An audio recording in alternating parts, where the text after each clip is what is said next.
Dobrý deň, volám sa Martin Krajčovič a dnes by som vám chcel ukázať, ako funguje štvortaktný motor. Toto je štvorvalcový motor, ktorý som spravil len nedávno z Lega.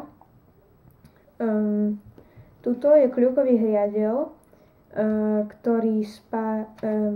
ktorý piest spája ojnica.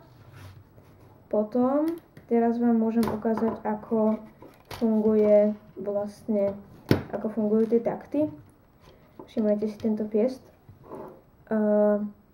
Najskôr ide piest dole, pritom je nasávanie, potom ide piest hore, potom je stlačenie tej zmesi a výbuch, sviečka zapáli, potom ide piest dole a potom ide piest znova hore a vytlačí tú spalinu von.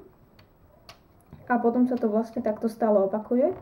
Čiže na dve otáčky raz vybuchne.